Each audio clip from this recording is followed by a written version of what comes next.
Thank you, Sherazada, for your presentation. I would like to say that I'm delighted to be here today. It's a pleasure being here at home in this event. I would like to thank CyberCamp, Tatiana, the organizing committee of CyberCamp, for making it possible for me to be here. I live a bit far from here. I've been living there in the US for 4 years, but the rest of my life I've lived here. So they called me before summer, asking whether I was interested in giving a lecture here. I said yes immediately. My name is Ismael Valenzuela. You can follow me on Twitter. I try to be quite active there, so you can use it during the presentation. I've been working in this for almost 20 years. In this same city, not far from here, I created a company with other people I mention later on, because there's a lot of talent here in Malaga, and throughout the years they've worked in many things that may sound familiar for us. We're going to give them our voice. I started in 2001. I've worked in security. Now I work for McAfee. I've worked with them for the last 6 years, last 4 in the US. I would like to speak not just about my experience, but through my experience I've had over the past years, I would like to explain some things that worked for me. And for those of you who are interested in working in cybersecurity, or perhaps you're already doing some things, these things may be useful to have a career or consider other things you may do. One of the first things I would like to tell you about is what meaning I give to the word hacker. Truth to be told, its connotations are a bit different compared to the connotations it had in the past. When we say hacker, we understand virtually a criminal, someone who accesses another system, another computer without authorization, and it steals data and uses them with legal purposes. But the original definition of hacker was a different one. Very recently, I attended a conference with Walter Isaacson, who wrote a series of interesting books. He is known in the US because he wrote Steve Jobs' biography. And in this book, Innovators, he speaks about the people that changed the industry, computing, microchips, computers, the internet, people like John Paul Newman, Ada Lovelace, Bill Gates. And he explains how these people were originally hackers, but not hackers in the sense of accessing other computers illegally, but hackers in the sense that they did things that seemed impossible. They were geniuses. The word hacker comes from a group of freaks, geeks. They were technical people. They belonged to a group of electrical terrain modeling in the MIT in Boston. And in the 40s, these people, among them, there were a series of people that just wanted trains to look good, and everything looked pretty, to brag about it. And others were interested in seeing what was going on below the model. The cables, commuters, the electrical part of it. So back then there were no circuits the way we know it today. We know them today, but they wanted to know how this worked. This curiosity is part of the hacker philosophy, knowing how things work, dismantle them, assemble them again. And they found a hack, some trick, something intelligent that may not be elegant, but it made that object that perhaps was not designed with that purpose worked in a different way. Sometimes it was even a joke. Over the past years, I've worked with people that worked with this person in the 40s, Grace Hopper. She was called Amazing Grace. And she's known because she was the first person that invented, she was the person that invented compilers. If you use compilers, the person that invented this was this person. She was a mathematician. In the 40s, she worked for Harvard University, and she embodied the original hacker spirit. She was 7, and she disassembled the clocks she found around, and she wanted to know how the clocks worked.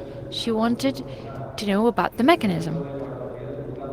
Her mother said that after the 9th clock, she said, "Okay, stop, I'll explain you how it works." And one of the things she said, and this is part of the hacker philosophy, hacker spirit, it's in not being comfortable with something. They don't think that things had worked the same way all the time, and if things work, please don't touch it. It was this non-conformity with things. And they said you need to try different ways of doing things. That's the basis of innovation, creativity, not just accepting how things have been done your whole life.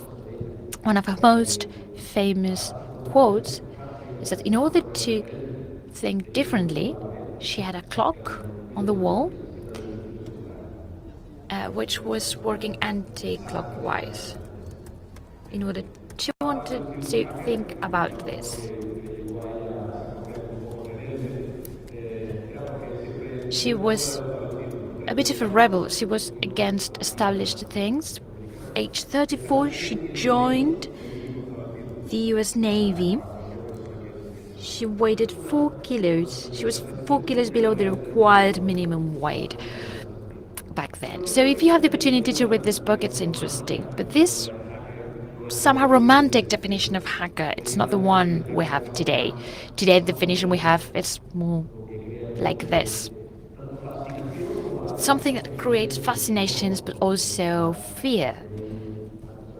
The terrorist actions behind this, some governments with very bad intentions, industrial espionage, ransomware.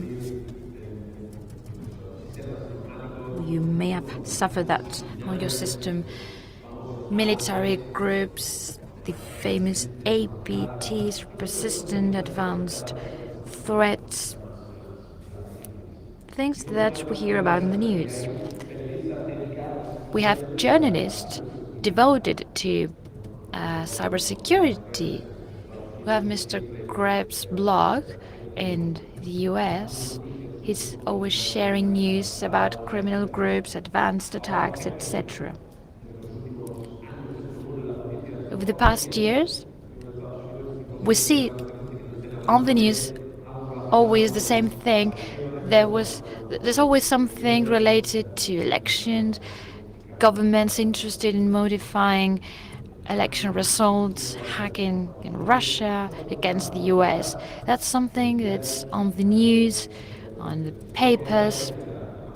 A few years ago, this was unthinkable, and today it's part of our daily life. And as the Secretary of State and the President of the US said, we have an increasing need of professionals in security. And the fact that you're here today and this room is packed confirms that security is something important. There are many people interested in entering the cybersecurity world. The statistics say that in 2019, 1.5 million professionals will be needed. 1.5 more professionals than the offer we have. So if you're interested in working in this field, there will be jobs for you in the future. Some of the statistics say that in 2021, the shortage will be twice that number, 3 million. 3 million professionals in cybersecurity. So for many years, people have asked me, oh, how did you start in cybersecurity? I would like to share some of these things and give you some recommendations. I don't want to say advice, because you have to choose your own path, but some things that have been helpful for me And after some years, I said, "Oh, this thing I did, I didn't think it was important, but it was."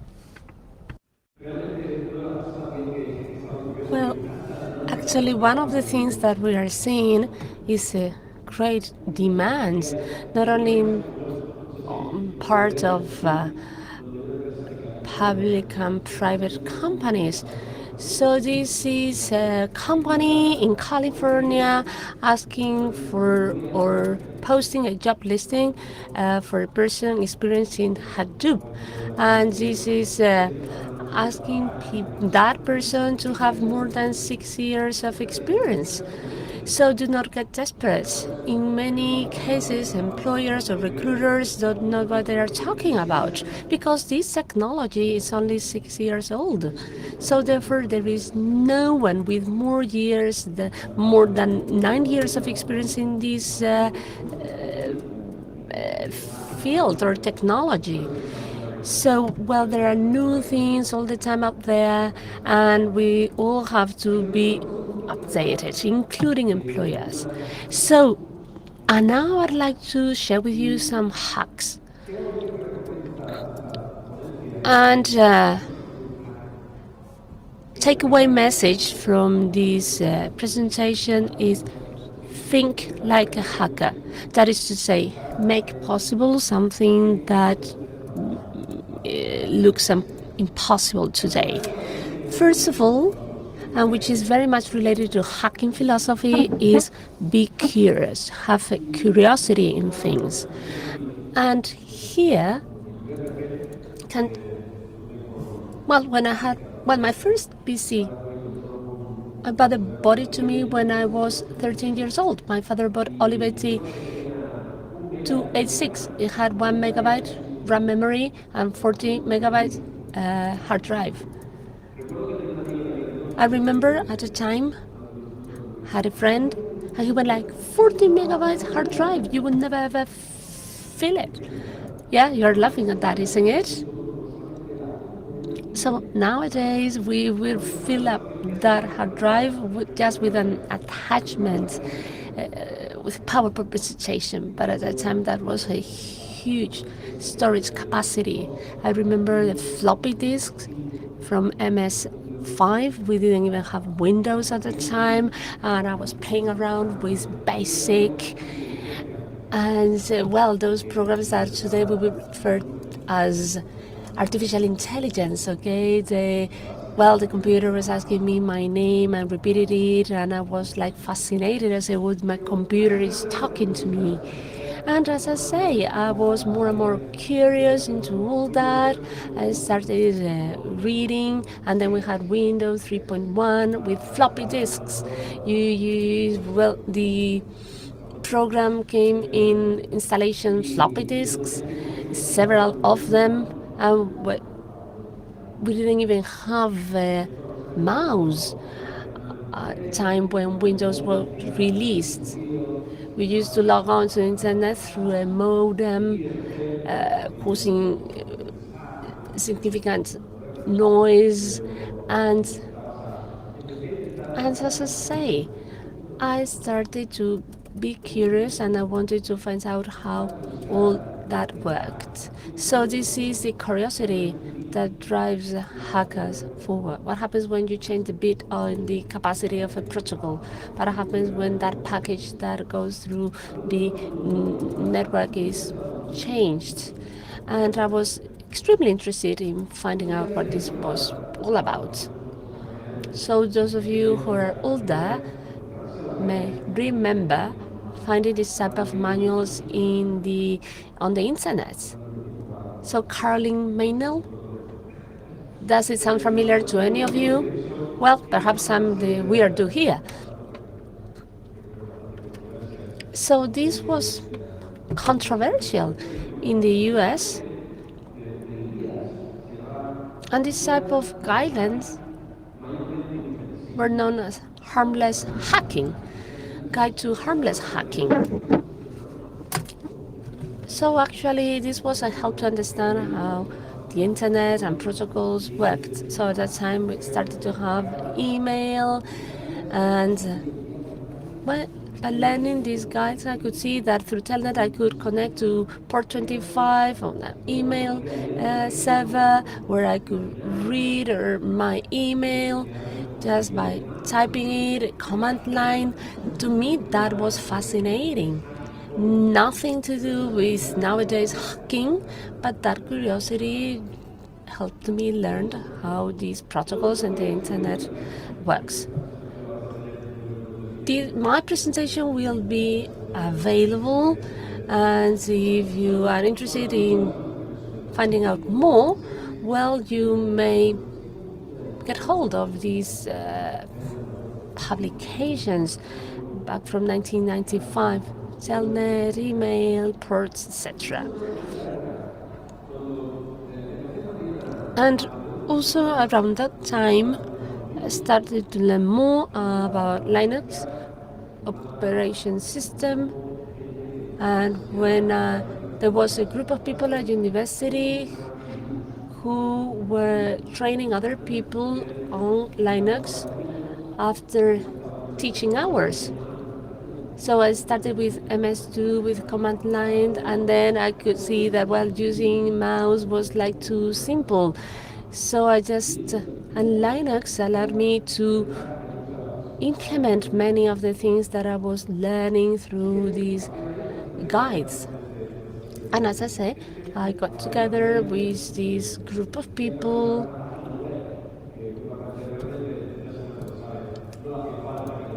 And then at that time, I volunteered to create a website. And I bought my first book on HTML, and I started to learn about PHP, databases. It was not exactly the same thing that I was learning at university, but anyway, I was curious about it. I was third year at university, technical engineering degree, and then I saw an ad. Fortunately, I don't have a photograph of it, but the ad said, if you can understand this, we will hire you. And that was coding PHP, using a database. And because I had some clue about it, I knew what it was about. And I was there with a friend, and I said, oh, that's a database. And I said, okay, please, send in your CV. And I said, well, I'm still at university. I don't think they will consider it. And then I gave it a thought.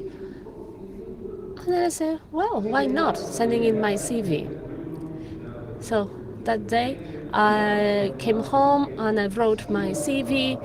Well, I had no experience, but I just told them what I was doing, what I was playing around with, practicing, sent that in. And then when I came back home later on, my mother told me, you got a call from a company who is interested in meeting you. So I went to the company on Monday, and then they gave me a job part-time. In the morning, I had that job, and then in the afternoon, I used to go to university, and it gave me a great opportunity to put into practice many of the things that I had learned and that I was learning. I'm really glad to see here some of my colleagues in that company at that time. So we started a project known as topfootball.com, and way before that, 1999, 5 years before Facebook was launched, in Malaga, a digital platform was being created where through a forum you could sign in and create your own profile, and that platform was fascinated. And then the company, they asked me to be responsible for the servers, application server, web server, database servers, and of course at that time, the data had to be protected. And everything that I was learning by myself could be put into practice as a result of that. And then also interesting, and I'd like to share with you. At university, there was a group, Hack UMA, and it was not a group created to hack university, but just to share information about IT security. So this was back in 1996, 97, 98. Some of the people in that group were university students, and one of them in the firm posted, "We have found a vulnerability in public administration entity. Please take a look at it." And then again, curiosity. We got really curious. And the problem that they had was not that the actual server has been hacked. It was hosted here in a company in the industrial park, and then it was the admin that had made a mistake and had indexed the number of data that did not belong to the public administration entity, where you could just log in the website and then you could do search and you could get to data hosted in other servers, let us say, of doubtful reputation, so to speak. And then we took a look at all that. And because I knew about internet security, I could see that that port 1433 was exposed to the internet. And you know what often you can find in this port? Well, SQL databases. So that should not be there. That port should not have been exposed, because often there are firewalls up. But the problem was greater than that. So you remember that at the time you used to install SQL User Server 2000, and when you were doing the installation, they asked you to enter a password for the admin, for the system admin. But the problem was that that password was optional. As you can see, it was highly recommended to enter a non-blank password, which is kind of unthinkable today. Many people on the internet had the servers with no protection whatsoever, and anyone could log in to the server only by using the username SA. And the rest of the servers in that public administration entity were also exposed. But to summarize,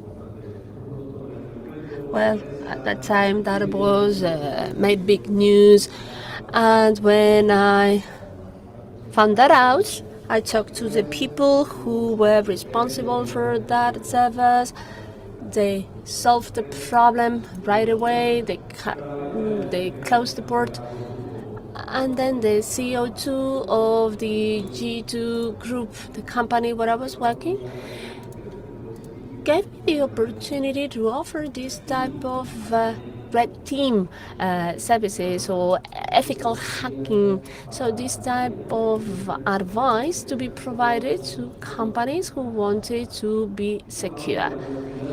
And now we're talking at the end of 2000, early 2001, when there were only few companies in this country offering this type of services. It was, well, we were pioneers, so to speak. And now when we look back, well, we could see that we were the first company to offer these services. And now, what can I recommend to you? Well, this is a photograph in the garage of my home, and well, I always have some type of machine at home. So nowadays this is much easier to do. We have the cloud, and this is an Intel NUC, which is a very small PC, like the size of a book, where you can run virtual machines. And my suggestion is set up your own lab. Find a machine which is old, or I don't know, that you only use for video gaming, and that you can use to create your lab, install the Access, which is a free program that you may install in any PC and where you can create your own net. Install that from scratch. Challenge is install Linux from scratch, compile, download from the sources. It will be painful. It will not work right away. You will have to devote time to it. But by doing that, you're learning how things work. This is the hacking philosophy. That is to say, knowing how things work from scratch. Create a small, Windows domain. You may use it for some time, and you will be kind of creating something which is very similar to a network in a company, and then try to secure it. So use the workstations in Linux, and once you have done that, try to hack the system and see which is the hash, the evidence that is left behind, so that you better understand what are the actual needs of organizations out there. And if something is, you find something unexpected, celebrate it, because very easily will help you out in the future.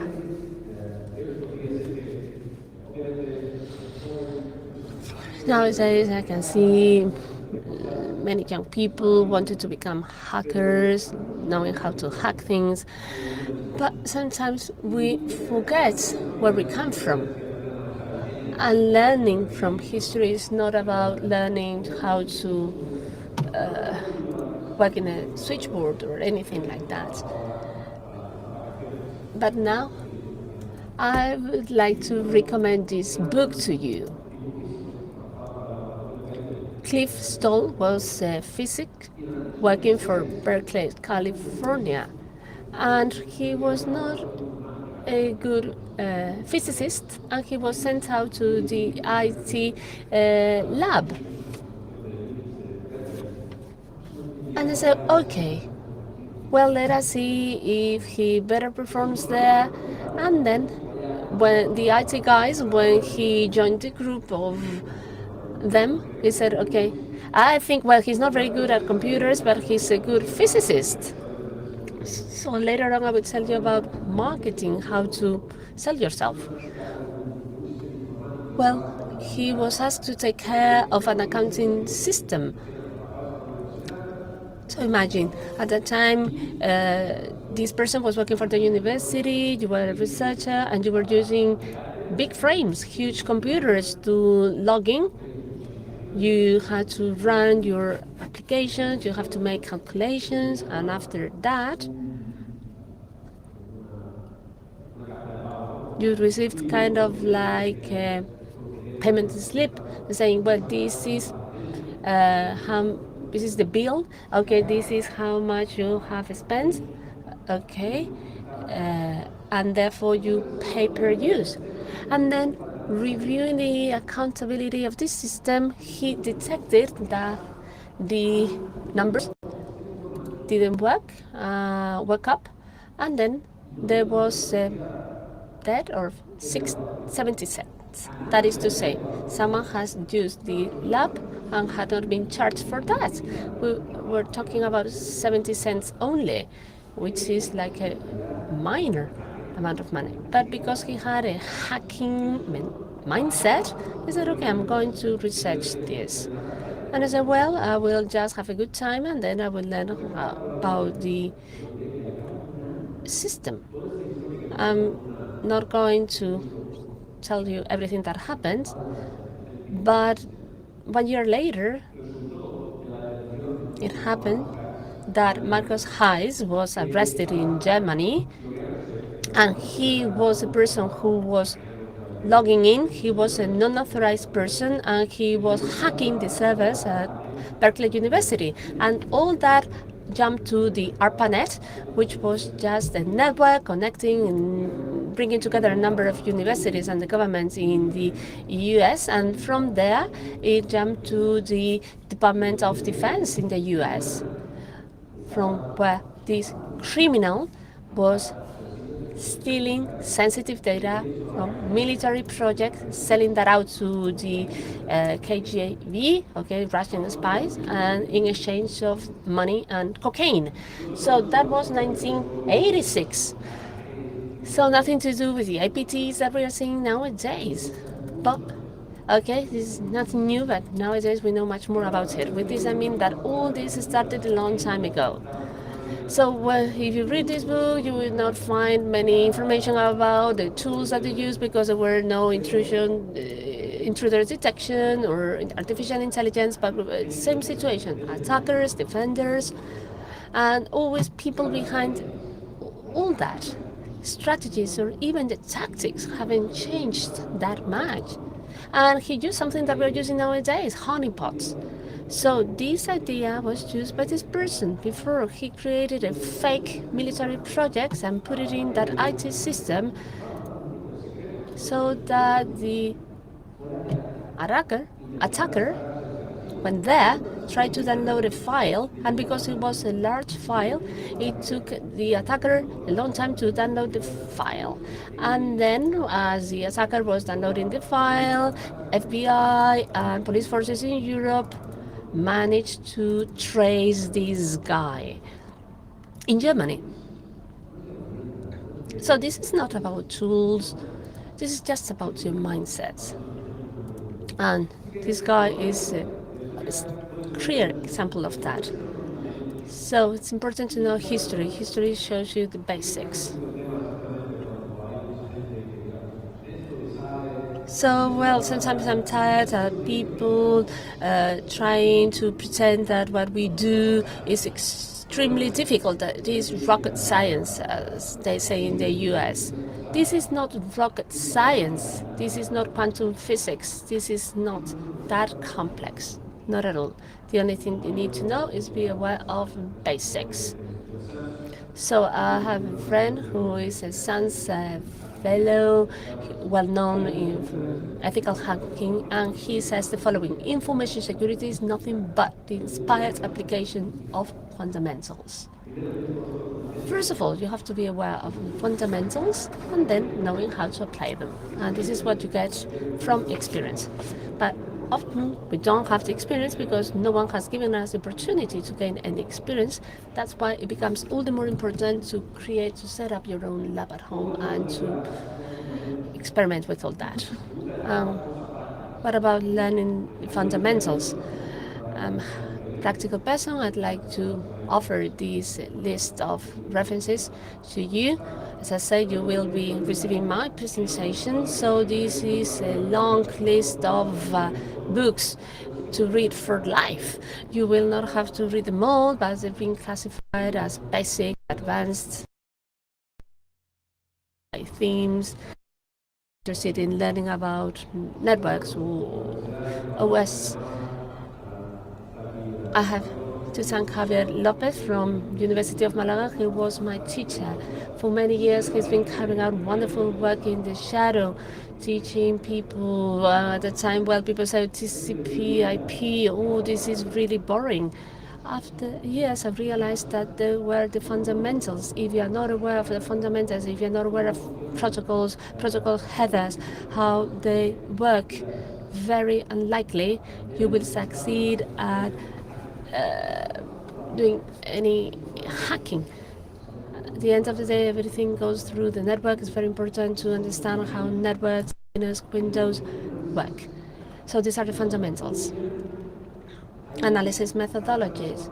Nowadays, the industry in general is investing huge amounts of money in security. And hot topic nowadays is SOC, Security Operating Centers.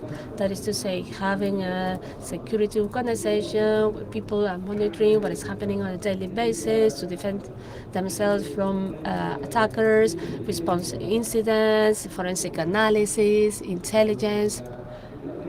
And I want to, well, some people say, I want to do intelligence.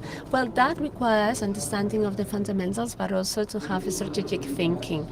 And this is about knowing the impact of all that has in your business, and on that goes beyond the technology side of it.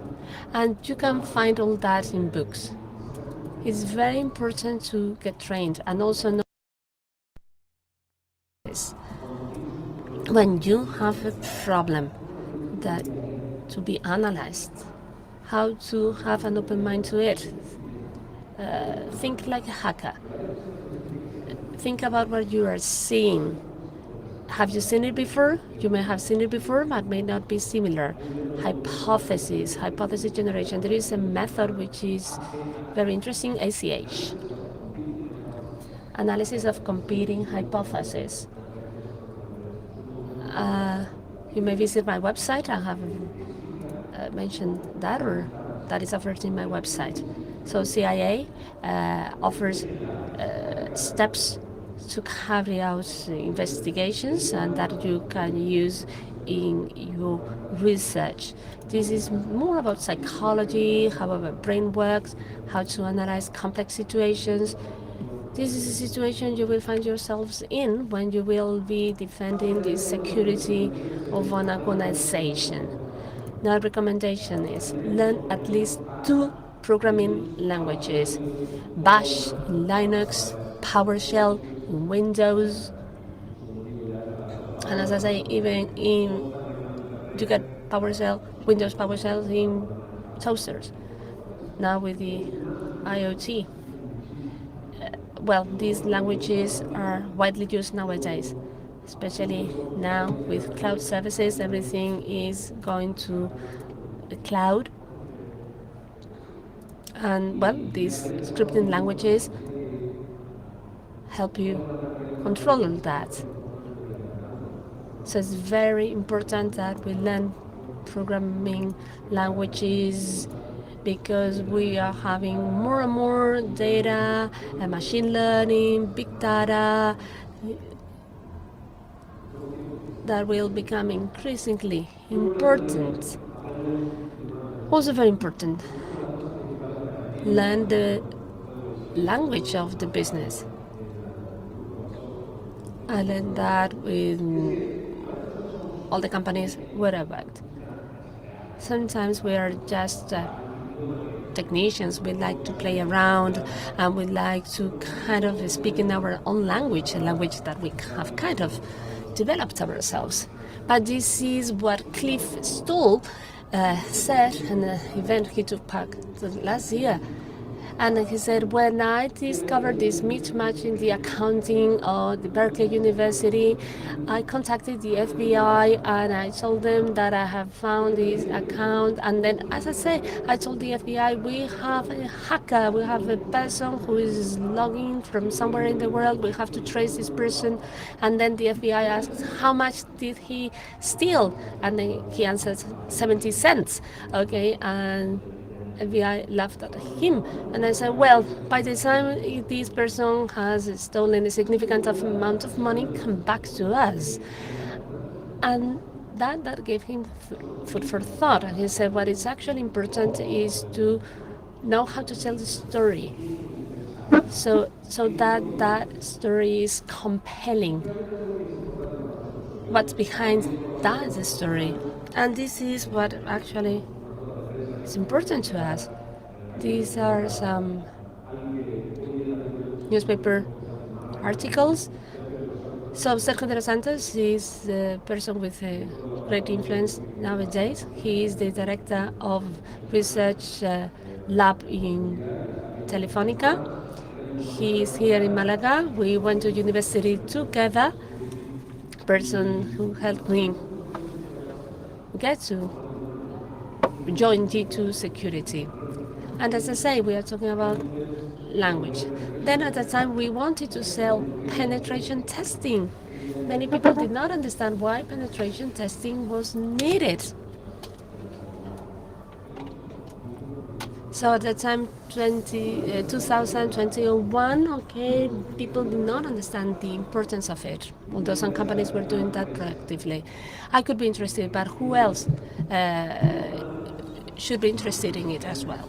So very important, marketing and to sell more. You may say, no, I'm a technical person. But even if you're not interested in marketing or selling, if you don't own a company, we are our own brand, and we will be carrying our own brand forever. One of the things that we sometimes miss is to make all the talent that is available in Malaga known. There are very good or highly talented people out there, either in Malaga or also across Spain. And this is a story I like to tell because back in 2001, I remember after spending many months trying to sell our services from Malaga, there were no big companies that wanted to buy our security services. We went to Madrid, to Barcelona to get ourselves hired. And one day, a big public administration in this country called me. They said, Ismael, we need your services. We want to hire you because we're being attacked by the Chinese government. You can imagine. It was virtually my first professional job after creating my company. We had the coolest webpage, brochures, and they call us, they tell us this. And I said, wow, it could be my first and last job. Because I thought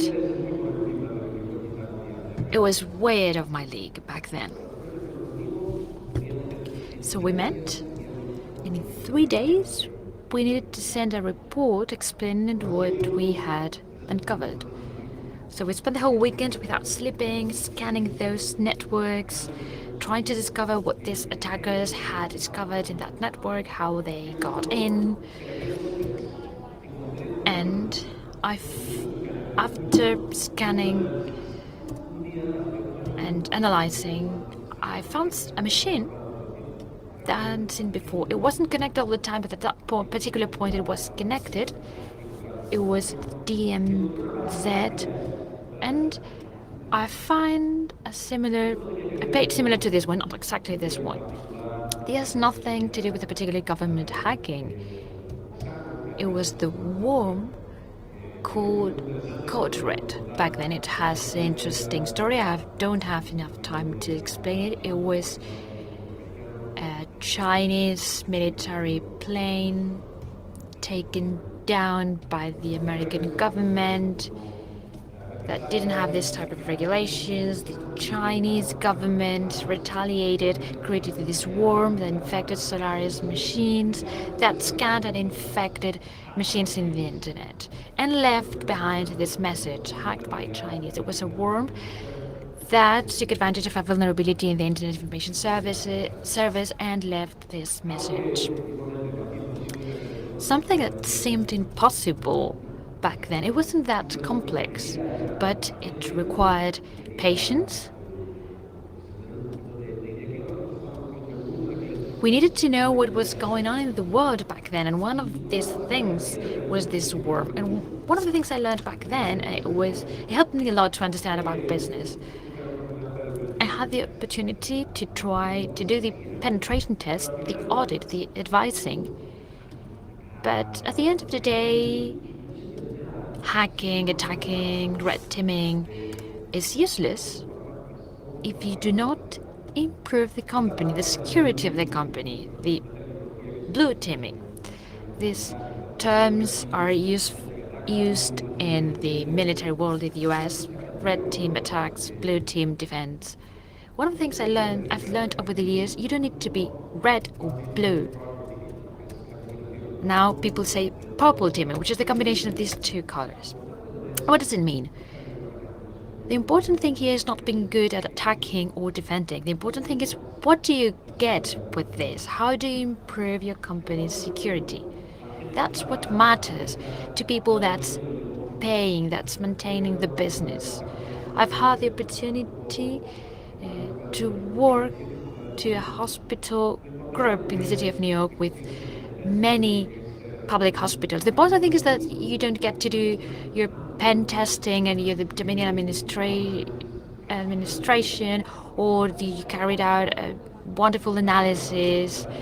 What's the important thing here? The important thing for the hospital network is providing hospital emergency services to the citizens, and your work is supporting that in a way that you can protect the network and minimize the impact that any attack could have on those services that the organization is providing. So besides thinking as a hacker, you need to think about what's important for the organization that's hiring you, that's paying you, and that requires your services. This is risk management. About your personal brand. As I've said before, it's going with you wherever you go, so be careful when you use the media. At some point, we wanted to hire a technical person. They were very, very good. The organization took a look at their social media and they saw it had polemic comments, and I could even say something else. So that's why the reason why the organization said we don't want to hire this person, although from a technical point of view he or she was very good. And these things can stay in the social media for many years, so take care of your brand. Share, use things in GitHub so that people can see that. When you send your CV somewhere, people are going to Google your name. They're going to see what you've published. It doesn't need to be a very important lecture. It could be just small code, but I could say, okay, this guy knows a bit about PowerShell, about Python. He has an attitude of learning, of sharing, collaborating. People look for this kind of things. And this takes me to the next hack. Write, share, collaborate. We started to do this a very long time ago, G2. One of the first things we said was, let's create a newsletter about security. We want people to know about security. But there was something else. We wanted to learn ourselves. Why? Because when you write about something, what happens? It forces you to, it makes you think, it makes you analyze how you're going to explain it, how you're going to explain a complex thing such as this one to a non-technical audience, your parents, your brother. You have to use examples, you have to summarize the problem, and that makes you understand it better. And when you have to put it into practice, you're going to have more knowledge. So start your own blog. Even if at the beginning you don't have readers, do it for yourself to start analyzing this type of things. Write about things you want to learn about. A few years ago, we started to do this. Sergio de los Santos, this dates back from 2002, Wayback Machine in the internet. You can find web pages from many, many years ago. They're not online anymore. It was sort of a bot in the internet that takes pictures of these pages and stores them. Andres Mendez, another friend of mine, we started together in G2 Security many years ago, and he wrote articles about these things. Even before starting with us, he was present in the internet. Hag Uma. People wrote papers, you could collaborate. This was the original purpose of hackers, learning, collaborating, teaching others. And many of these things were published in a magazine called Arroba, and in manuals that were published for many years. I know what you're thinking. Many of you think, I have nothing people could care about. There are people who are far better than I am. That's called the imposter syndrome, and we all have it. I have it. I had it before coming up to the stage today. I thought perhaps what I'm going to explain is not that interesting. We all feel this. We think we are here. This is what I know, and this is what I think others know. This is your perception. But reality is more like this. Each one of us has a different experience. We can tell something different. So don't be afraid, put it out there, share it. And once you share it, you'll see that people come to you and ask you and say, oh, this is very important, interesting. After working in different countries in the Middle East, I went to New York. I needed to do this work.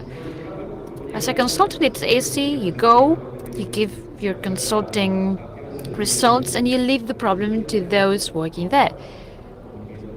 But I had to do this like the client. I had to manage a network of more than 60,000 IT devices. And I needed tools to carry out remote analysis of the machines based on the problems I had back then. I created a small program in Python. I uploaded to GitHub. I asked my boss, do you think I should share this? Yes, this is part of our philosophy. We need to share this with people because no one invents anything from scratch. If you've done something, you learned from someone. You were inspired by someone. I shared it on the internet and I received email from all around the world, people saying that they were using it, that it was interesting, that it could be improved. Have you thought about doing this or that? And one day I was called to give a lecture in SANS in a summit in New Orleans. I was called a black hat.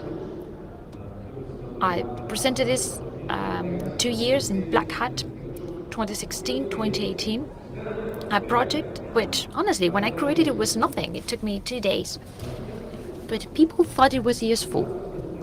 Many of the things you may do today, perhaps you don't think it's important. It was a little script that solves a very little problem. Share it and put your name there. Because that same problem, probably there's another person facing it in France, in Brazil, Argentina, India, Australia. And once you share it, people will see it and they can give you the opportunity to do other interesting things. So start to do that right now. Here at CyberCamp, you have a very good opportunity to start sharing to people around you and present your projects. So very briefly, do you speak English? Good English? Here in our cities in Spain, when we have to state our level, we say, okay, medium high. But we've had the opportunity to hire people here in Spain working from home with very good salaries, and we couldn't because they could read English, they understood English. They couldn't speak over the phone. They were not fluent enough. As simple as that, and it's a pity that you invest so much in your studies, in learning, and due to something as simple as this, because it's not that complicated, you cannot get the job. These are some suggestions. It's not complicated. And last but not least, which is part of hacker philosophy, is thinking in graphs, not lists. For those of you who are studying as attackers, think in terms of graphs. If this technique is not working, I try this other one or this other one, and I keep on trying. As defenders, we're beaten by the attackers because we think in lists, in terms of lists. If I see A, I do B, C. But what happens if you see X and you don't have a handbook that tells you what to do? Things in graphs. So the important thing is not what I've just told you about what you have to do. I'm not going to tell you what you have to do. The practical side of this is try it, share, do things, some of these things we've said, but the important thing is looking for your own path. It's not about having a role, a degree. The important thing is what you do during the process, the people you will work with, you will learn from, what you can offer other people that offer you. No one gets anything by himself, herself. Don't be afraid of failing. That's part of the learning process, and that will help you. And last but not least, find your balance. This is like the universe. Our work is like the universe. It's infinite and it's expanding. We will never finish it. Some people get depressed. There have been cases of suicide because you can easily get lost. Even if you work from home, you can lose your balance and devote every single second of your life to this, and that's not good. You need a balance. That's something I've learned throughout the years. My wife has taught me to balance things. That will turn you into a better professional too. You'll be a better person, a better professional. you'll be more successful in your job. This has been a special event for me, so I would like to thank everybody, and more particularly my family and my parents who are here today for the first time in one of my lectures, because thanks to them, I was able to learn to have an open mind. I've been able to learn all the basic things which are much more important than any other technical thing you can learn. I would like to thank you. I would like to thank you, Phoebe. I think we don't have time left for questions. Yes, one question. We have time for one question, but no one dares. It's okay. I'll be here the whole day. If you want to talk to me, please feel free.